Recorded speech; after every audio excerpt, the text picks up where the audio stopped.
Assalamualaikum warahmatullahi wabarakatuh. Bapak Ibu semua, gimana kabarnya hari ini? Ya, ketemu lagi di podcast Kang Solid ya. Hari ini saya bertemu silaturahmi dengan Direktur Utama PT Kak Baktur Tegal ya.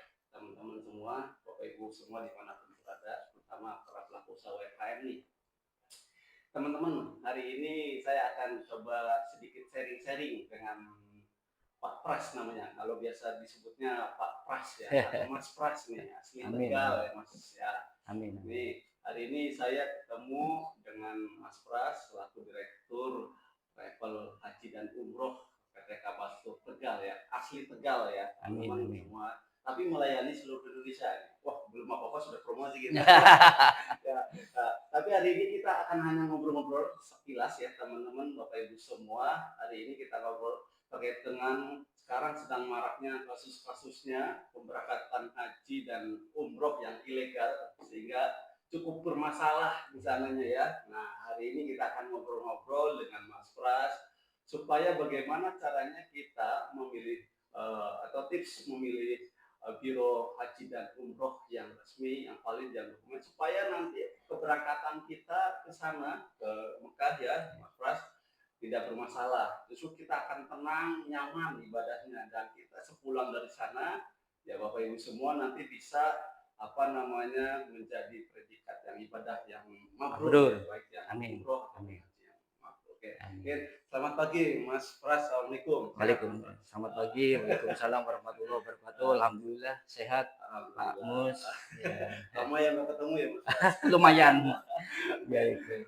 Mas Pras, ini kan kita tidak akan ngomongin tentang kasusnya, tapi Ya. kita belajar aja dari kasus yang sedang ramai, terutama dari jemaah Tegal nih. Amin. Di tahun pemberangkatan haji 2025 ini. Kabar terakhir beberapa hari yang lalu ya. 2 hari atau 3 hari yang lalu. Saya juga sempat kaget. Sempat kaget ada jamaah haji gagal berangkat, ternyata itu haji ilegal. Nah, itu. Tapi saya tidak akan ke sana. Itu jadi pembelajaran kita. Tapi paling tidak kita akan masyarakat perlu tahu dan perlu dikasih tahu nih Pak Pras bagaimana tips-tipsnya untuk memilih itu. Tapi sebelum itu Mas Pras mungkin menjelaskan dulu PT Kak Baktur itu apa dan bagaimana perusahaan selama ini sepak terjangnya. Ya. Baik, Assalamualaikum warahmatullahi wabarakatuh. Alhamdulillah, saya Mas Pras, Direktur Kak Baktur Tegal. Ingin membuka bahwa Kak Baktur itu adalah travel umroh dan haji khusus yang sudah terdaftar di Kementerian Agama Republik Indonesia 2016. Syaratnya harus mendapatkan PPIU. PPIU adalah penyelenggara peribadahan ibadah umroh ya. PPIU itu yang mengeluarkan itu harus langsung oleh Bapak Kementerian Agama Republik Indonesia. Nah, dan PPIU ini sebelum diresmikan atau diturunkan keresmiannya itu harus berpengalaman 2 tahun sebelumnya. Artinya ketika Kak Baktur diresmikan PPIU-nya itu tahun 2016, paling tidak minimnya 2013-14 sudah berkiprah di keumrohan. Gitu. Seperti itu. Luar biasa ini, berarti sudah lama ini ya. Semua sudah berdiri Kak Baktur Tegal dan sudah memberangkatkan. Saya sendiri menyaksikan langsung ya, hampir setiap bulan memberangkatkan umrohnya itu cukup banyak. Hajinya juga alhamdulillah banyak. Amin. Nah, sekarang kita kembali ke tadi obrolan awal Pak Pras terkait dengan ini jadi pembelajaran lah kita ya, bahwa kemarin ada rumor kasus ya terkait dengan pemberangkatan haji ilegal. Yang paling naas itu warga Tegal berbeselawi ya. Orang kita sendiri ya, kebanyakan. Dan mungkin seperti apa ini ke depan masyarakat supaya memilih memilih biro haji umroh yang resmi, yang legal, dokumennya lengkap dan bisa perjalanannya aman dan nyaman di sana. Sehingga nanti kita di sana tidak lagi mikir ini, fokus beribadah, kan niatnya buat ibadah. Betul. Ibadah malah tidak nyaman kalau malah dirugikan. Kejar-kejar polisi pula. Ya. Jadi tipsnya apa Mas Pras untuk supaya masyarakat tidak terjebak lagi nih, ke depan tidak boleh ada lagi seperti ini. Baik, saya soroti yang khusus adalah haji ya. Ya. Kalau umroh itu nanti kita standar aja. Hmm. Kalau haji itu sebetulnya itu pemerintah Indonesia hanya menjual 2 produk. Hmm. Yang pertama adalah haji reguler, yang tentu saja kita tahu semua bahwa Jawa Tengah ini kalau kita daftar sekarang berangkatnya 34 tahunan Ya. lagi kan ya, seperti itu. Itu yang reguler. Kemudian ada yang namanya itu Haji Plus. Itu juga dari pemerintah Indonesia. Cuman dalam hal ini pendaftarannya itu lewat travel umroh atau haji. Karena kalau haji reguler itu harus Kementerian Agama dan Perbankan yang ditunjukkan seperti itu. Baik, saya menyoroti yang haji cepat ya. Ya, jadi dua haji produk tadi adalah milik pemerintah. Ada lagi haji yang memang produknya milik pemerintah Arab Saudi. Itu namanya haji foroda dengan jenis visa itu foroda atau mujamalah. Ya, kalau foroda ini visa haji, mujamalah adalah visa haji yang dikenal sebagai undangan dari pemerintah Arab Saudi. Khusus, undangan khusus, dan itu tidak banyak, hanya beberapa travel yang boleh menjual itu. Ya. Nah, sebetulnya untuk haji khusus ini selain haji plus kita yang main di foroda, ini banyak oknum yang memakai haji cepat tapi memakai visa yang instan, Pak. Oh iya. Ya, biasanya yang ilegal-ilegal ini itu memakai satu visa ziarah, visa amil. Nah, visa amil itu adalah yang kita kenal sebagai visa amil, visa pekerja. Kemudian ada visa saksiyah atau multiple 1 tahun gitu kan. Ini sebetulnya dari dulu pemerintah Indonesia dengan pemerintah Arab Saudi itu melarang ketika bulan Zulqa'dah dan Zulhijjah melarang visa selain visa haji. Sebetulnya sudah dilarang. Cuman oknum ini kan kadang mensiasati, Pak. Mensiasati dengan memakai visa multiple atau 1 tahun itu punya hak untuk tinggal di Arab Saudi 1 tahun itu, dia berangkatnya sebelum Zulhijjah. Ketika visa haji ini belum diberlakukan. Nah, tapi karena jangka waktunya 1 tahun, jadi dimanfaatkan untuk tinggal di sana, tapi tentunya mahal karena biaya hidup di Arab Saudi. Ini yang lagi ramai memang diselubungkan lewat visa amil muakkad ya atau pekerja. Sebetulnya ada ketentuan bahwa visa amil itu dikeluarkan minimnya umur 45 tahun. Minimnya umur 45 tahun karena memang ini visa pekerja. Di Arab Saudi kan pekerja maksimal 45. Nah, ini kadang diselubungkan. Ya, dibelikanlah visa amil, kemudian diberangkatkan tanpa igoma. Ini yang paling bahaya tanpa igoma. Igoma adalah surat keterangan bahwa dia bekerja di sana. Nah, ini kadang yang tidak ada. Nah, karena ketiadaan igoma itu akhirnya oknum-oknum ini memasukkan orang ke Arab Saudi tanpa melewati bandar udara Jeddah atau Madinah yang resmi untuk haji, Pak. Kadang diberangkatkan ke Riyadh. Iya. Malah lebih jauh berarti. Lebih jauh. Jadi dikenal itu haji HRL, haji lewat Riyadh. Gitu. Nah, karena dia tidak memiliki igoma atau surat pekerjaan di sana, otomatis yang paling detail lagi, dan ini orang tidak banyak tahu, otomatis si jamaah ini tidak punya tasreh wukuf. Karena haji itu yang penting wukufnya.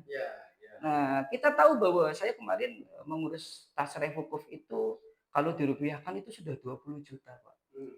Ya, artinya memang harus banyak detail yang harus diketahui oleh masyarakat bahwa tidak mudah memasukkan haji ilegal, sebetulnya tidak mudah.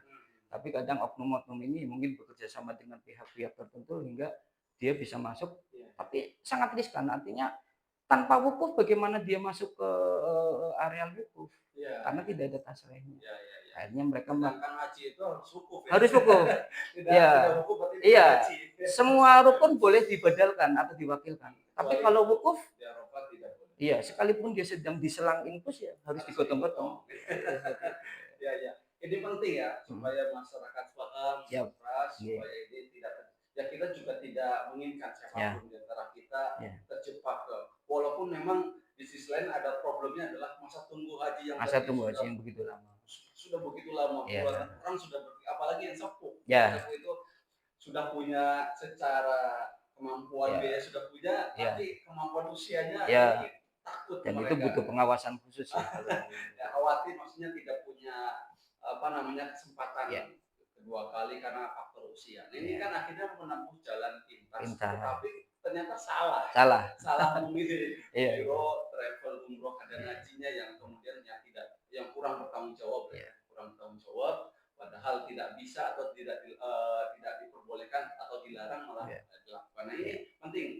Apa yang paling penting bagi masyarakat untuk memilih, misalnya tadi kalau ada haji furoda, misalnya tadi kalau di sisi lain ada haji reguler, Ya. ya, haji khusus misalnya. Ya. Kemudian haji furoda yang cepat, Ya. nah, yang cepat, aman, nyaman, dan legal. Ya. Ini apa tipsnya untuk memilih itu? Bagaimana tips memilih bironya, gitu Ya. ya? Karena itu kan mungkin diperantarai oleh swasta, ya, swasta. Tapi bagaimana salah satu tipsnya supaya masyarakat tidak terjebak ke hal yang ilegal? Ya, baik. Yang pertama itu kantor travel umroh selain memiliki PPIU ya, keresmian di bidang umroh, kantor umroh dan haji itu juga harus memiliki PIHK.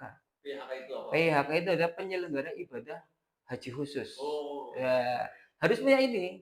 Karena nanti yang mengeluarkan visa itu nanti tertera nama travel umroh dan hajinya itu.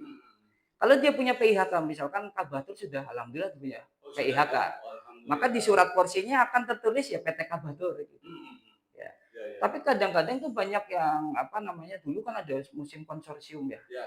Mengikuti bendera yang sudah resmi kayak gitu. Nah, ini sudah dilarang oleh pemerintah sebenarnya, karena yang boleh mengeluarkan segala sesuatunya adalah orang atau travel umroh yang sudah resmi PIHK atau berarti tipsnya itu masyarakat harus tahu ya. Iya. Memilih biro pertama yang sudah punya PPIU, Iya. kemudian sudah kalau yang untuk haji furodanya punya PIHK ya. Iya. Itu resmi ya dari pemerintah ya. Ya, harus resmi. Oke. Jadi itu dan harus ada kantornya. Harus ada kantor. Di samping itu melihat harga. Harganya harus dilihat. Ya, jadi tahun 2025 ini kan memang dolar lagi naik ya Pak. Artinya saya bisa merincikan bahwa tiket pesawat itu naik atau melonjak hingga 30% dari selain musim haji. Saya biasa membeli Saudi Arabia Airlines, tiketnya itu PP itu 17 juta. Ini kalau musim haji bisa sampai 25 juta, Pak. Ya, sampai 30 juta. Ini yang perlu diperhatikan. Jadi ini dari harganya dulu. Kemudian untuk tasreh wukuf itu di kisaran sekarang 20 jutaan. Maka kalau ada badal haji di bawah 10 juta, ya jangan dipercaya. Karena tasreh wukufnya aja 20.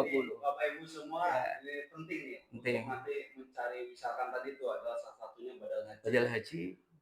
Harganya masuk akal tidak? Iya. Kalau tidak masuk akal, jangan mudah percaya. Jangan mudah percaya. Iya. Jadi ini salah satu tips dari Mas Pras. Iya. Ada lagi Mas Pras selain harga? Ya, selain harga untuk tasreh wukuf ya tadi 20 jutaan. Kemudian ini yang paling komponen mahalnya adalah visa haji. Visa haji furoda itu di kisaran 80 juta hingga 150 juta, Mas. Oh iya. Iya, dalam rupiah ya. Kalau saya terjemahkan dalam rupiah.